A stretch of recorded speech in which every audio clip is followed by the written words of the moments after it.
We're going to go through a quick introduction. I'll tell you about why we're doing this, go into some backgrounds of the panelists, and then have about 15 to 20 minutes for insights from Bill and Lisa and folks at 1A. And then I'll have a couple questions for discussion, and we'll get around to those audience Q&As. So the first thing is, why are we doing this? We've kind of been, at Qlicket, we've been approaching this space from a pretty unique perspective. We're looking across industries, or we were looking across industries over the past couple of years for places where there are needs for natural communications, like what we've provided for years in the hospitality space. And taking a really close look at HR, we noticed something in particular in blue-collar environments, particularly with frontline workers in warehousing, logistics, e-commerce, manufacturing type segments.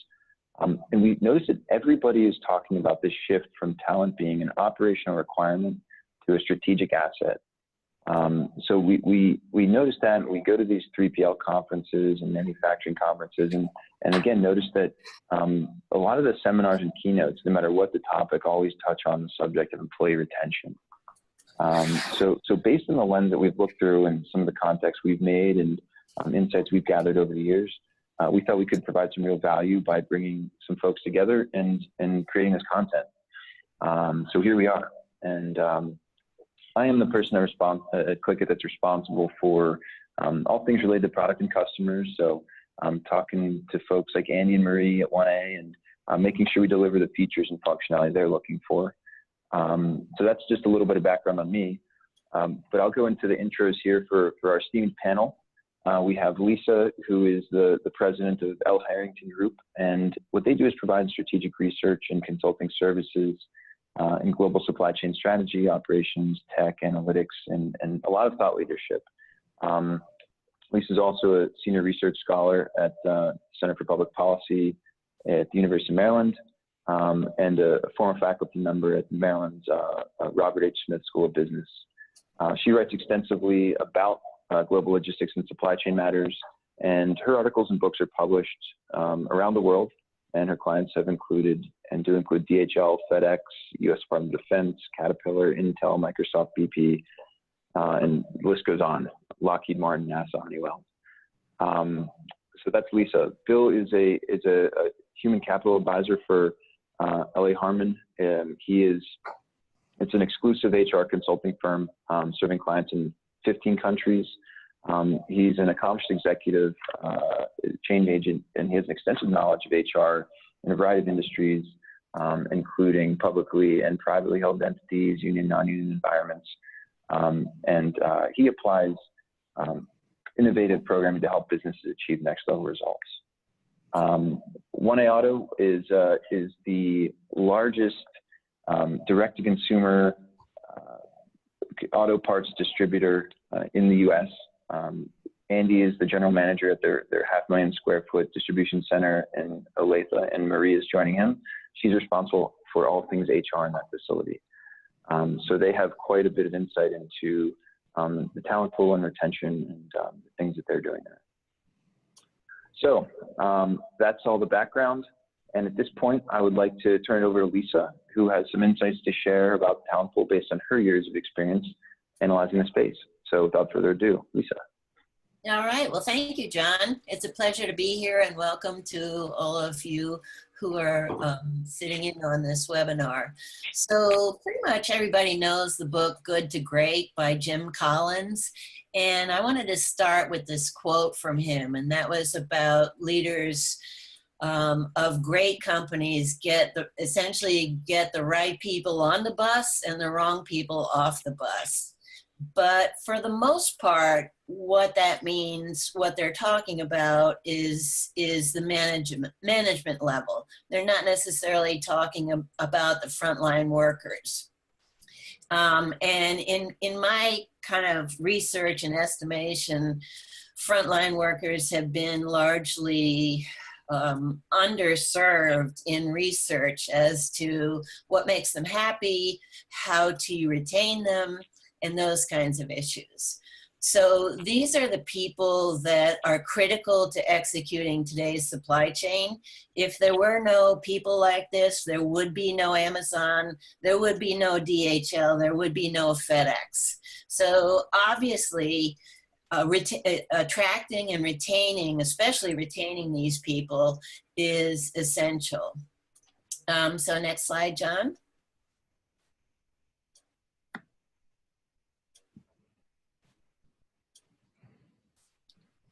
John, can you go to the next slide?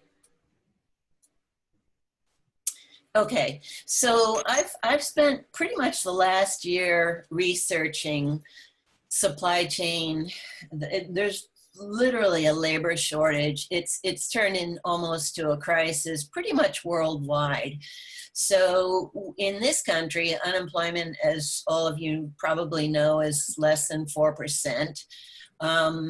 So that means that it's a kind of a seller's market. So the workers have the option of picking and choosing where they want to work, what they want to get paid, and those what kind of benefits they want.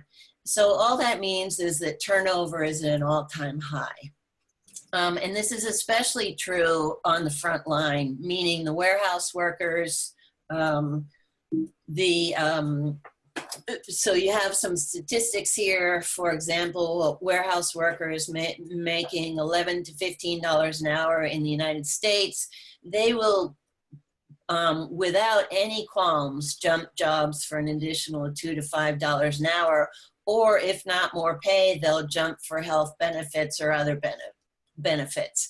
So the same is true with the truck driver industry. There's been a ton of research done in that sector showing that truck driver turnover is bad. It's over 100%, and it's getting worse. So what are the trends that are fueling this shortage? As I talked about, competition for these workers is growing. Pay is increasing, so workers, like I said, will jump for pay. Also, you look at rising customer service demands. So in distribution facilities and environments, in trucking environments, in all the supply chain, customer service demands are ratcheting up significantly. This puts more pressure on workers and on the skill sets that they're required to have. Also in this country, as in Europe and others, in order to get closer to the customer, companies, like just think of Amazon, are creating smaller distribution centers, within shorter ranges of the customers. So time to customer, delivery times are essential. So this basically ratchets up the number of people that are required to staff and operate these DCs. So that goes to the growth of e-commerce. We're seeing this all over the world. So this is rapidly emerging, as I said earlier, kind of a crisis in the supply chain world and in the whole kind of e-commerce and high customer service model. And we call this kind of the Amazon effect. So by that, I mean, I'm talking about the consumer and the customer in both B2C and B2B expect more. They want stuff to get there as soon as possible. They expect full visibility. They expect perfect order fulfillment. So this places a lot of pressure on companies to have workers in their supply chain that can supply this. And this really butts heads with the trends I was talking about before, which is the labor jumping ship, turnover, and literally no parent wants their child to either be a truck driver or work in a warehouse. So we're looking at that kind of thing bumping up against what companies want and what companies promise to their customers. So I think we're on to the next. There you go. Okay, so to combat this, typically the folks who enter the supply chain frontline, they're millennials. They're familiar with technology, so they don't want to work in a place where that's old style technology or has little or no technology. So they expect to work in a place where there are things like wearables, voice directed, hands free picking. They want to allow staff to view items and pick locations on screen. So basically employees want and expect the places they work to provide the same kind of technology like an iPhone is capable of doing. And companies that don't invest in these technologies are at a competitive disadvantage in terms of attracting workers. So the bottom line is, if I'm a warehouse worker and I work in a warehouse that is investing in technologies that are pretty cool and make me faster and better a worker, then I'm going to pick that place to work. So that's fine. But the question is this enough? Is technology and perhaps a bump in pay and a little bump in benefits enough? Typically what we've heard is that these workers in supply chain complain that they're never listened to. They have little or no control about their work environment. They're really almost an afterthought by management, because management is focusing on filling its roles, filling the data analytics roles, filling the mid-manager roles, but they're kind of underserving the people who actually do the work of the supply chain. So this begs a couple questions. One is, what do you do besides investing in technology and offering $2 an hour more to an employee on your front line? What do you do to first of all, attract them, and secondly, to retain them?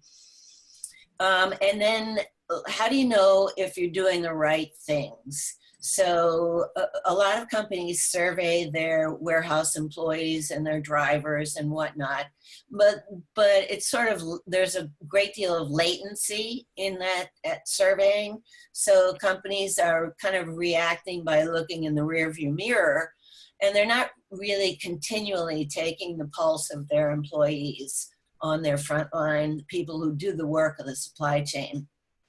So what we're able to do now with technology is actually take out that latency and find out on a day-to-day basis, okay, what do you think? How are you doing? What do you think of your job? What's a problem? What would you suggest we do about it? So this is pretty much the ability to enroll the frontline workers give them a bigger stake in managing what they're doing, managing their life, and managing how their companies are operating. So that's next. Yeah, fantastic. Well, that all makes sense. And, the trials of talent acquisition, how a little technology goes a long way, but, you got to hear from employees in order to retain them, and latency there is a real killer. And I think that actually, by design, segues very nicely into what Bill wanted to talk about, which is how communications affect engagement. And Bill has lots of experience in this field. So, Bill, go ahead and take it away. Yeah, some people may think, John, that I have lots of experience in damaging engagement, so we'll have to see how that goes. But as Lisa said and led into perfectly, traditionally when we do respond, and I'm going to piggyback off that first and then work our way back to gathering pulse information. But traditionally as organizations, when we respond, it's one way, top down. Everybody knows those. They're very formal, or they're, as the slide says there, operational details, technical in nature.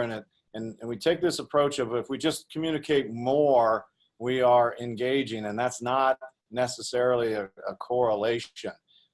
If those of us who can remember the Charlie Brown specials and cartoons, whenever an adult is speaking, it's this wah, wah, wah, kind of scenario. Basically, these kind of communications, regardless of whether it's 1 or 100, just get tuned out. People are not listening.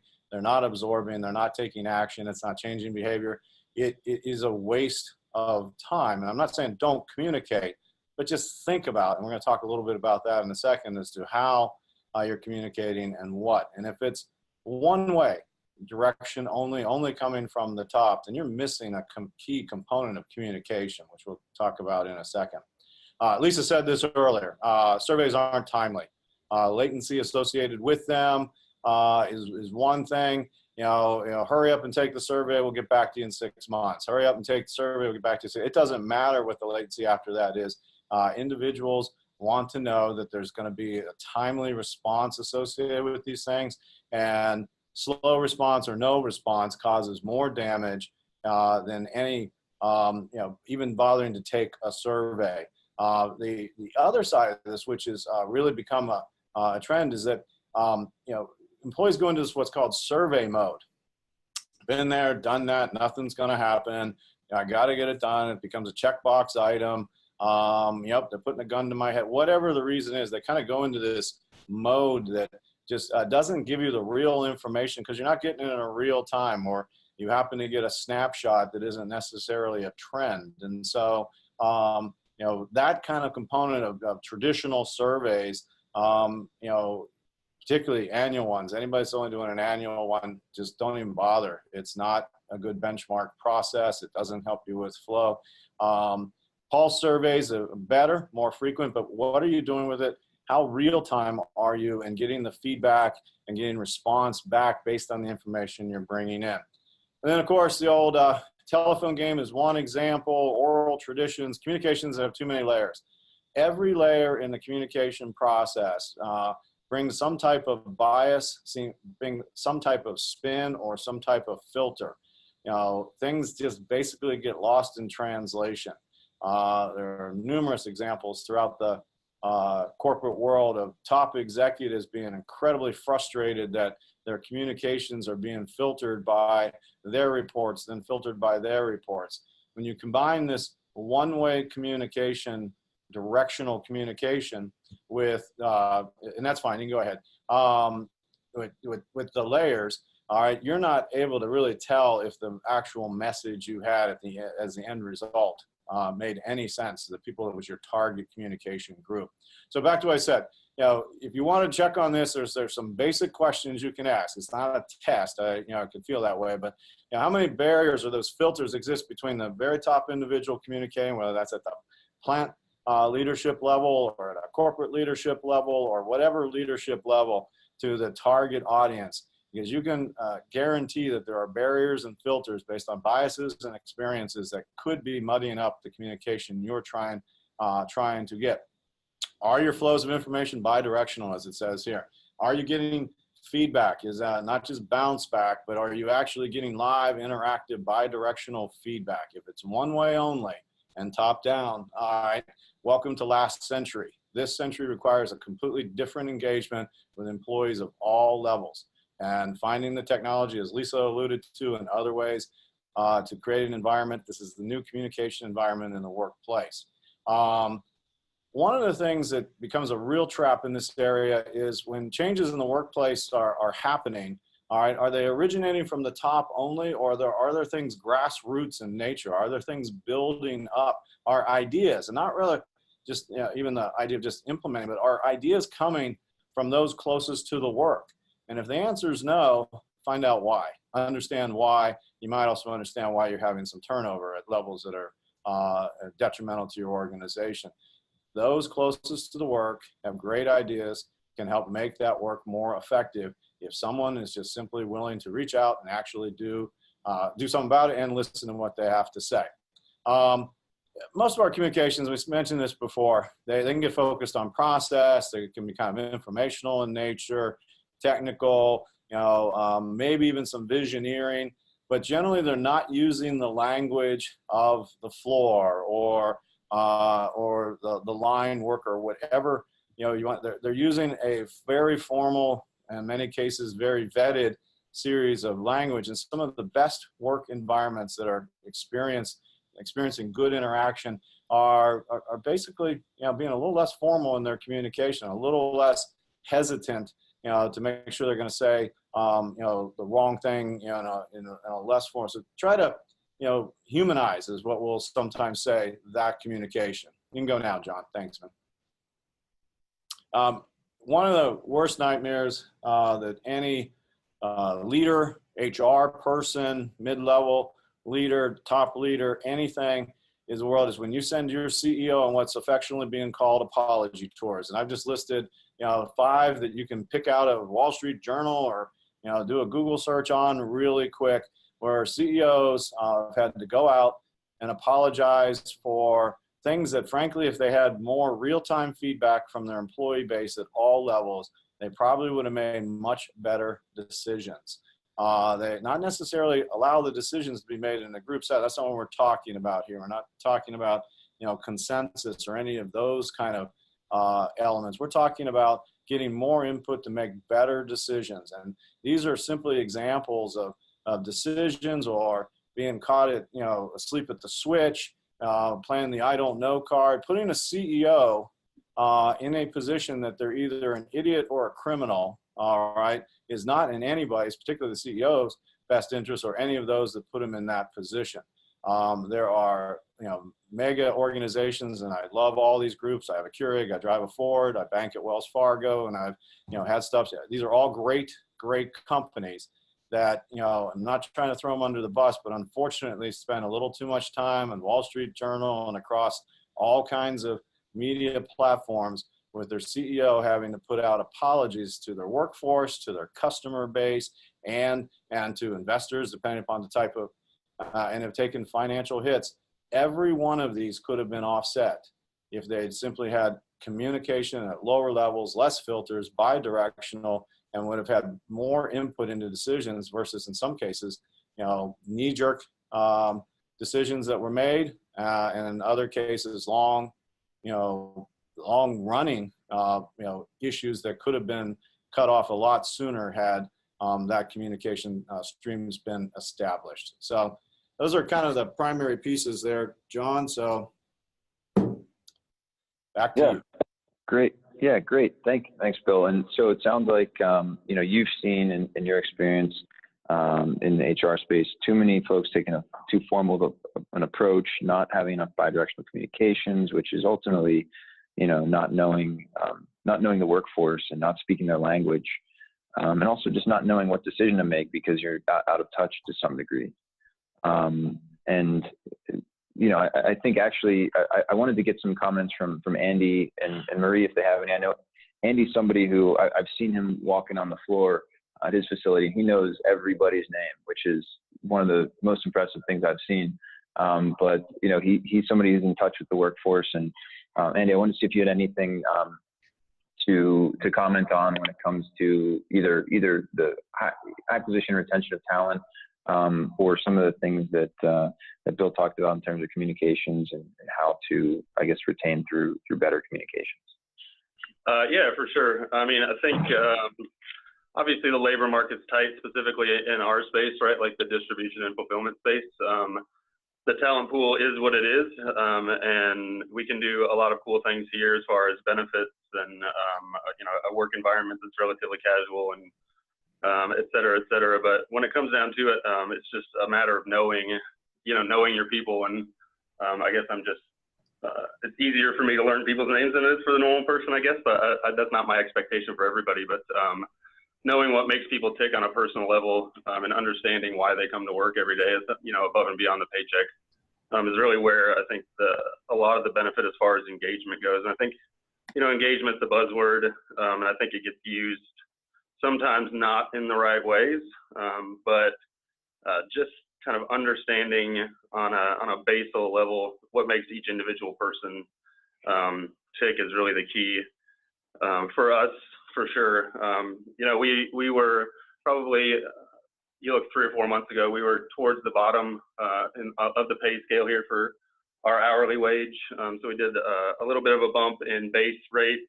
It definitely brought more people in the door, but our retention issues are, we still have the same retention issues that we did before, right? So we have a pretty heavy product mix, a lot of manual processes. We're shipping auto parts, right? So there's brake rotors and lots of heavy hubs and other products that are difficult to work with, right? So just that product mix in itself is difficult. To work with. It's not everybody's cut out to do that, right? So the people that we have that come in and are able to do the job and able to do a good job, we try to make sure that we recognize those people. We've got a company-wide system that we can use called Empower, that we use to recognize people that are doing above and beyond their job and are taking ownership and doing good things like that, and all of that stuff is communicated throughout the company. But I think another key for us specifically is that we talk a lot about employee engagement and what can we do to keep the employees engaged.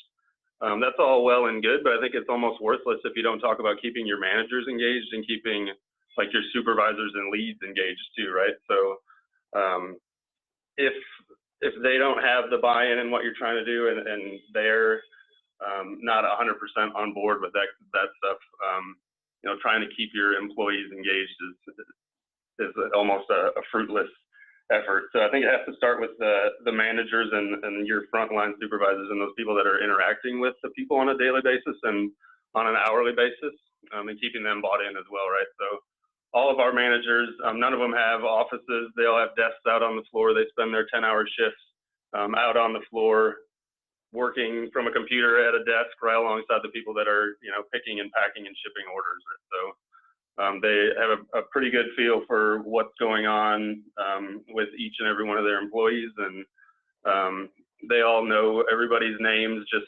by the simple fact that they see them and they have face-to-face contact with them for 10 hours a day. So we try to make it easier and almost not necessarily make them learn their names and make them know their people, but just being out there and being present with them for that full shift facilitates that a lot easier. So, there's a lot of things that we can talk about as far as communication and making that not one way. I think that's a key too, right? Is getting feedback from people, and we've got several different ways for people to give feedback here on things that need to be changed or little things that can be tweaked. But the big thing is actually following through it and making those changes. And we've seen a lot of benefits by communicating that when a change was made, like this is the person that gave that suggestion, and this is the benefits that we've seen. So it's kind of a holistic effort from us. I know it's kind of all over the place there, but that's. Yeah, no, that makes sense.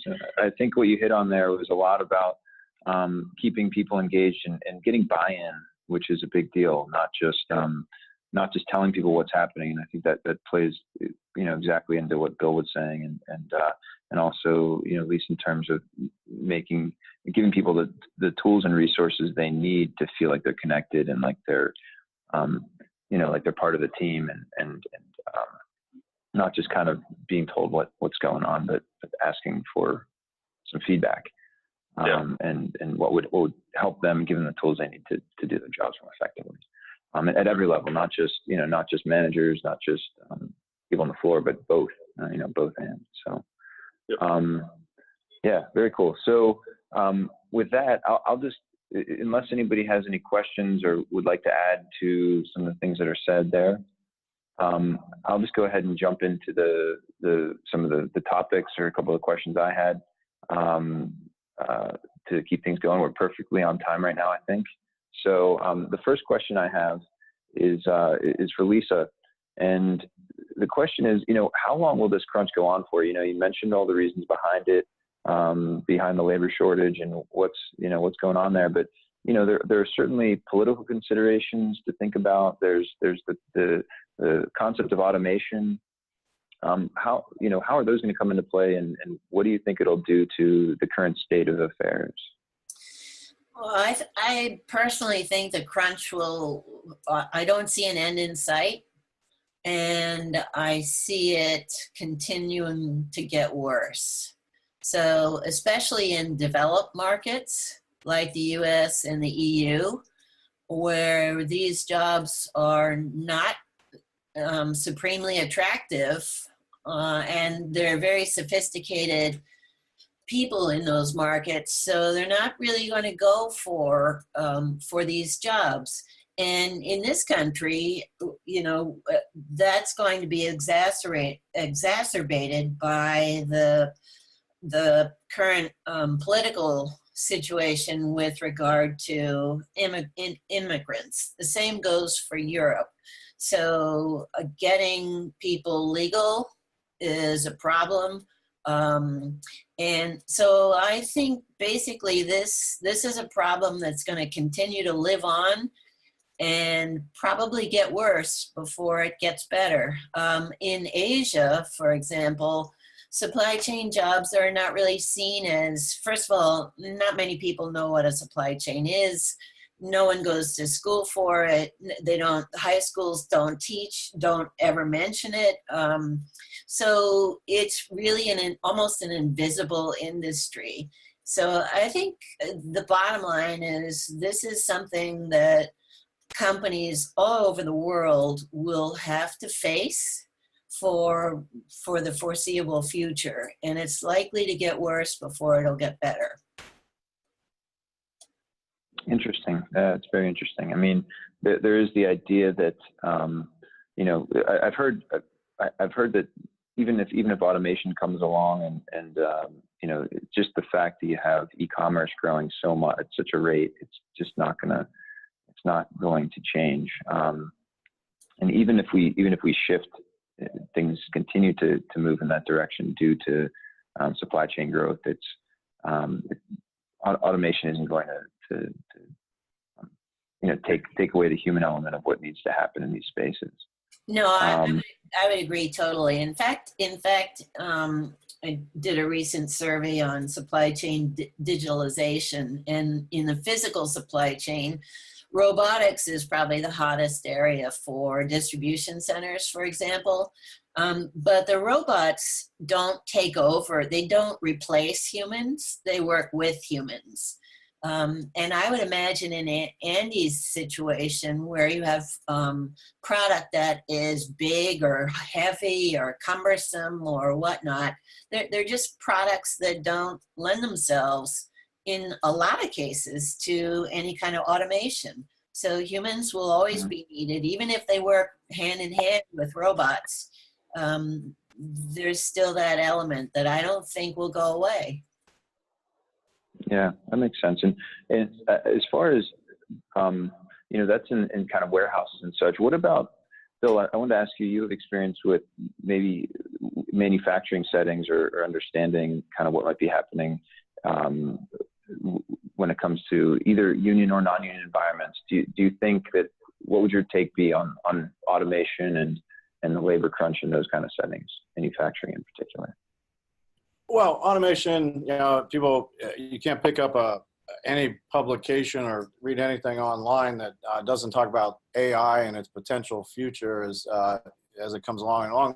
As Lisa said, right now, you're seeing the initial drive around productivity and coming alongside humans in the workplace. But in general, you know, if it can be automated, someone's out there trying to figure out a way to do it. And you get all the reasons for that. You know, you're going to see some pushback from the unions, particularly with some macro decisions that have affected unions here recently. They have to show a much larger presence with their workforce.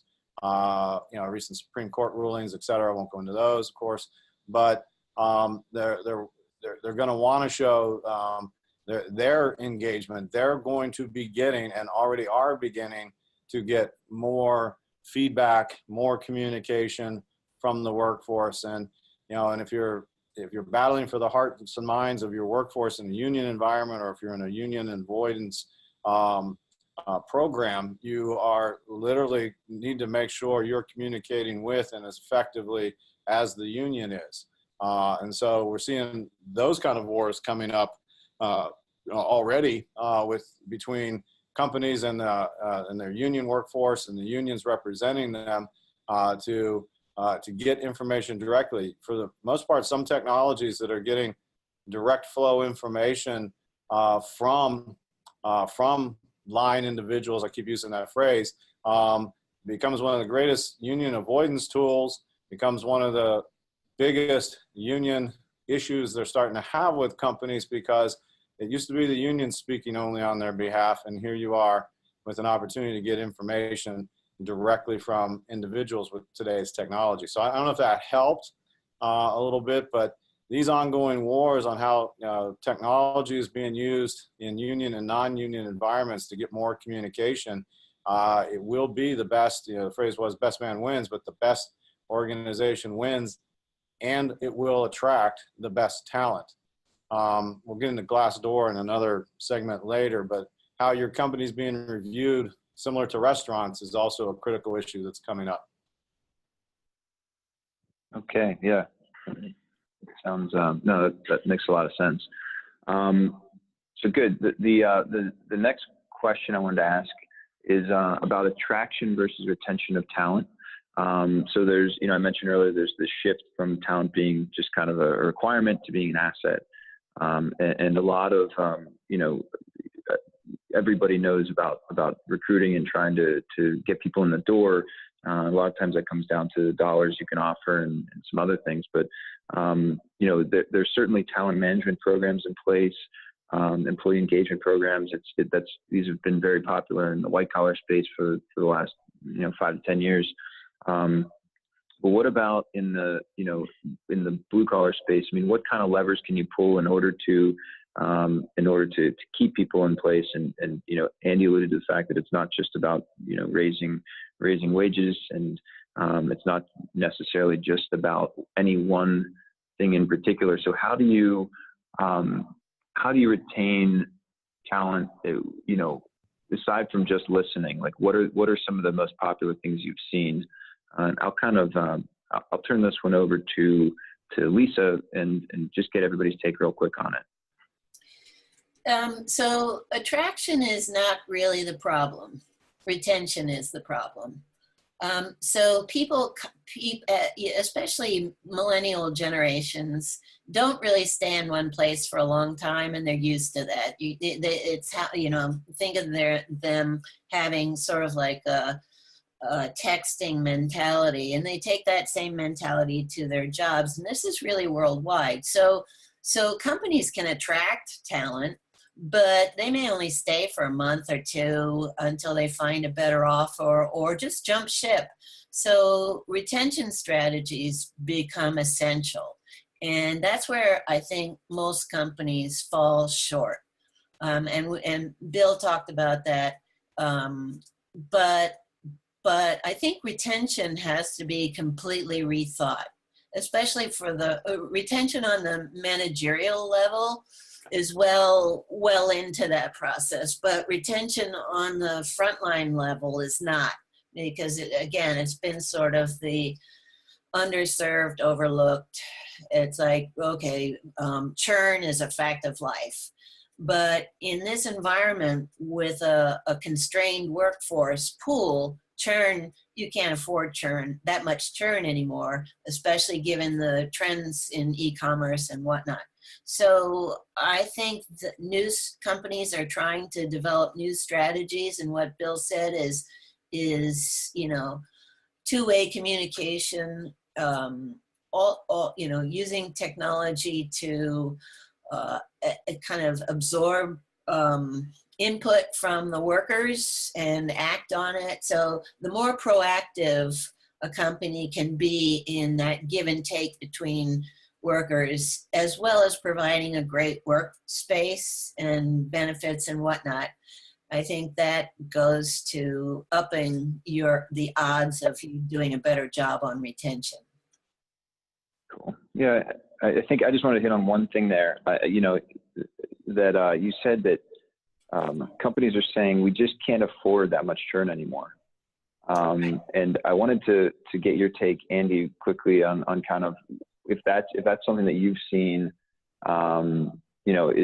Was it just kind of like enough's enough, and this is just hitting the bottom line, and when did that come about, and what was the kind of impetus for you to really start focusing on this?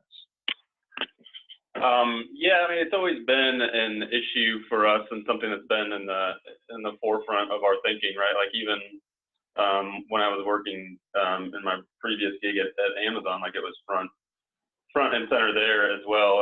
But specifically speaking about 1A, like our company's growing so fast, like 20 to 25% year over year. We've got opportunity to grow outside of that, and for a while, our fulfillment was the bottleneck for that growth, right? So at some point, you can't continue to lose people out the door and expect to continue to grow. So at a corporate level, it's probably the thought is more about the bottom line, number one, and number two about how are we going to continue to grow if retention remains an issue, right? So, but I think above and beyond that, and for our managerial staff here in the FC, you know, it's frustrating for them and easy for them to become less engaged, you know, if you want to put it that way, when you spend a lot of time and effort training a group of folks and then watch them walk out the door in a couple weeks, right? So there's a couple of different angles to look at it there, but yeah, I think the biggest one is just you can't expect to grow at a rapid rate and have a high, you know, attrition rate at the same time. Yeah, that makes sense. Okay, and Bill, quickly, in terms of the things that you've seen in the white collar space, I mean, which do you think kind of apply to these retention themes? And you know, we've talked about a couple different things, communication technology, but is there a strategy? Is there like an overall strategy in summary, like that you would encourage? All right, on the attraction versus retention, which is on the screen here, this is not an either or, it's a both and. They both feed each other. Your ability to attract talent and bring the adequate amounts and talent levels into your organization helps with retention, and your ability to retain talent helps with your ability to attract even more. And until people understand the cyclical nature, hand-in-hand nature of it, where they're trying to address one versus the other, they are just going to keep misfiring. There's an adage that, you know, every leader should be and kind of emblazoned in their mind is, you know, that, you know, if you're not going to treat your workers right, someone else will. And so what is that challenge? And, you know, Andy's former employer and their current, you know, and others, they've begun to address those kind of challenges and try to engage individuals, which is a well overused word, I agree. But you either treat your folks right or someone else will. And without understanding that and without that mindset, all right, across all of leadership and also all of their peers, frontline to whatever, you know, where you create these environments where people really feel like they belong, they're contributing, have an element of ownership in the generic sense, you'll retain. As a result of retaining that talent, you will attract even more talent, and as a result of being able to attract more talent, you'll continue to retain. It isn't linear, it isn't one or the other, it's a both and very cyclical. And the companies that get that best are the ones who are able to keep this churn from hitting the bottom line, as someone said earlier. The ones who don't have that mind shift very quickly are the ones that are going to be in, you know, on the curve and a part of history very shortly. Cool. Yeah, well, that makes a lot of sense. And actually, I couldn't be happier about the segue. So, because the next question I have is, how does image come into play? And what I mean by that is, you know, how do employees, as an employer, how do you make employees comfortable that there's an opportunity to grow within the organization? You know, I think, you know, Lisa mentioned earlier that there's an image situation that the industry is battling. Getting millennials, getting younger folks to feel really comfortable about working for an organization in this capacity. So I think a lot of us do with opportunity to grow. A lot of us do with the image of, is it a cool place to work? But how do, you know, what are some ways that organizations can start to convey that, start to make employees feel like they want to, once they work there, that they'll be happy working there, and that it's a good place to be. So Lisa, if you wouldn't mind kicking us off there. Sure. Well, image, if you just look at the Amazon Prime Day, what happened on that day? There were huge demonstrations in Spain and Germany about working conditions at Amazon. That's not a good thing. No company wants that. So image as a good place to work pretty much is essential in attracting and keeping talent. So basically companies have to get really smart about, because their employees who are typically younger live on social media. I think companies have to use every tool in any arsenal, whether social media or internal communications or recognition or offer education benefits. They have to brand themselves consciously as a great place to work. So not a dead-end job, not a like, wait till I get a better offer job. So I think companies have to get really smart about communicating, first of all, about doing it, about being real and having this be a real thing, not just faking it on social media. But once they get this down and do the right things in terms of taking care of their employees, creating career paths and whatnot, then they have to communicate that both internally, heavily, and externally, and use all the channels available, especially the channels that they think their workers are most in tune to. So that would be my thought. Cool. Yeah, that makes sense. Bill, do you have any additional thoughts on that? Well, yes, and it's always tough following Lisa because she takes all my good answers, so I got to make one up as I go. Just kidding. If your place is viewed as a meat grinder, how many people are going to want to come to work in a meat grinder? All right, if you're churning people in and out, and if people are seeing that, if you're constantly, constantly looking, and it's not growth related, it's more related to churn. That gets fed out, as Lisa said, that ends up across social media. I referenced Glassdoor earlier. Companies aren't doing a very good job of protecting their image in a world that is one tweet or one post away. And frankly, that has nothing to do with age or educational level, all right, or status of jobs, on how much people are engaging social media to air out their grievances with companies and everything else. You have to manage those things, and it starts right within your own walls, by basically treating people, human dignity, all those pieces. But if you got a meat grinder going, figure out a way to turn it off. And we brought some suggestions, but that will be a part of your image. And as a result, you're not going to retain, you're not going to attract, and you're going to have just more churn. It's all fits into each other. Awesome. Yeah, that makes sense. Andy and Marie, is there anything, without giving up the farm, I know you guys do some stuff to make people, to make people feel like they're a cool place to work.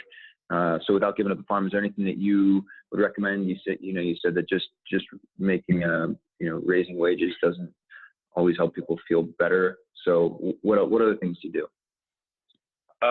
Yeah, I think that's part of it. Our benefits package is really good, right? And I talked a little bit about our recognition program, our corporate-wide recognition program. So that helps quite a bit.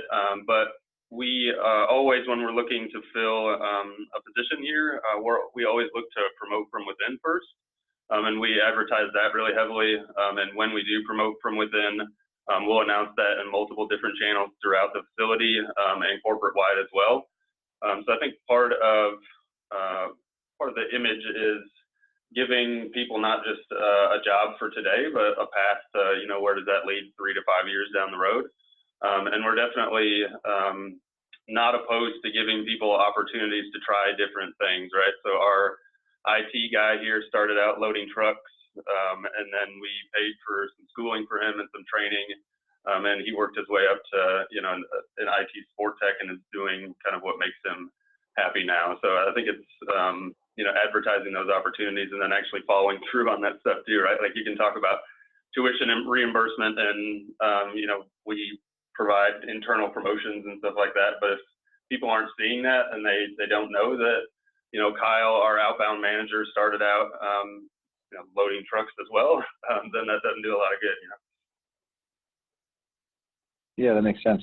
That's really cool though, that, you make it you make sure that people are promoted within, and then make sure that everybody knows that that's an opportunity, and it's there for everybody. So yeah, absolutely. Yeah, absolutely. Very cool. Awesome. So we actually are heading into some audience Q&A. We have about 2 or 3 questions here. The first one is from Nikhil Singh. He said, you alluded to how workplaces that are tech savvy and offer benefits will do a better job of attracting talent in the blue collar workspace. What are some other perks or benefits companies can offer to attract talent in the warehouse logistics space? So I think that's actually kind of what you just touched on. But that was what something that Lisa said earlier. So I guess, yeah, Lisa, maybe you can just respond to that one, if there's anything that you would add to what Andy was just talking about. Well, I think Andy's right on target. Everybody wants to feel like they have a future, right?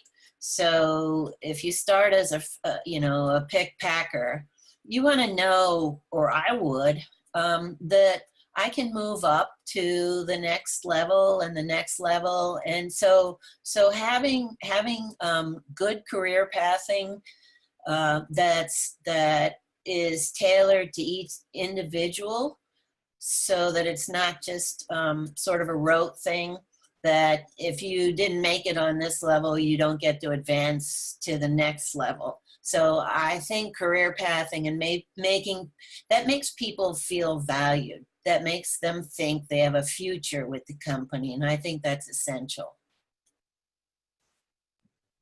Okay. Yeah. Makes a lot of sense. All right. So the next question here is from Anu at Lemonade Global. She said, hi, 1A Auto. I enjoyed hearing about your approach to engaging your workforce. It's cool you know everyone's names.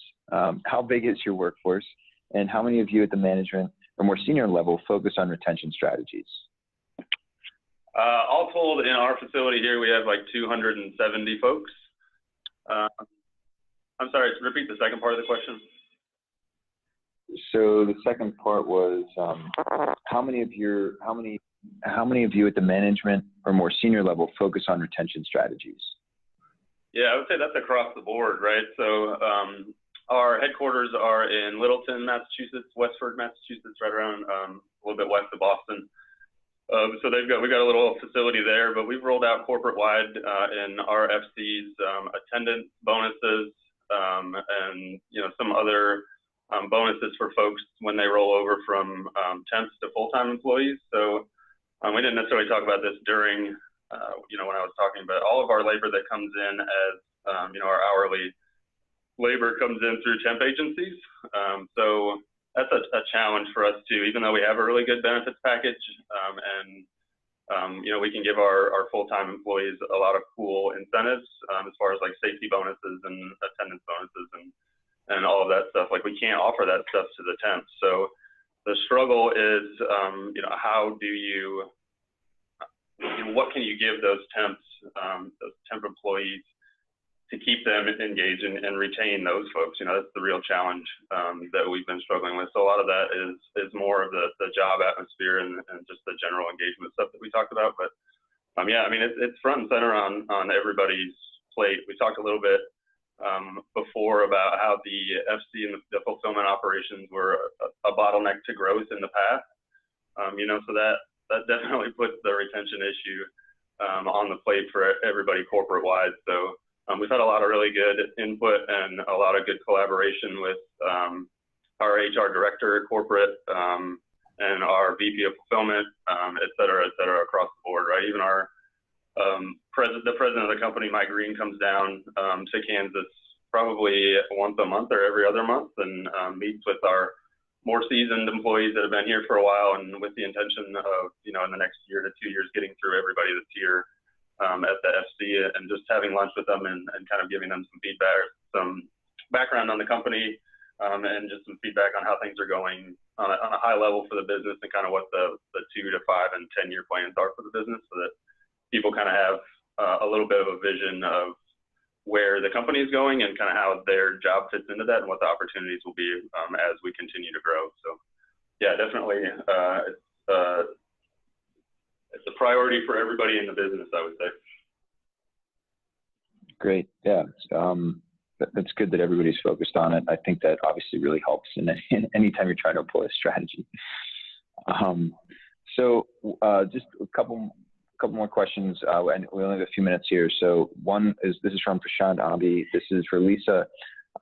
What other than good communication drives retention? I think we kind of talked about that, but how would you rank the relative importance of perks versus like flexible shifts, or other things? Maybe you mentioned, there's health, gym, childcare, other kind of perks in driving retention. I think they're very important and getting more so. So again, I go back to the younger generations, millennials. Basically, thereafter, they need to make a living, but actually other things are more important to them. Things like free time, flexible work hours. You mentioned, John, childcare, kind of ethnic recognition, stuff tailored to different ethnicities, because in this work environment, different ethnicities want different things. So first of all, it's knowing that, and then like finding out, okay, what does that look like, and how can we provide it? So I think sort of, if you want to call that lifestyle, flexibility, recognition of different people want different things. I think you can't just have a job and it be a job.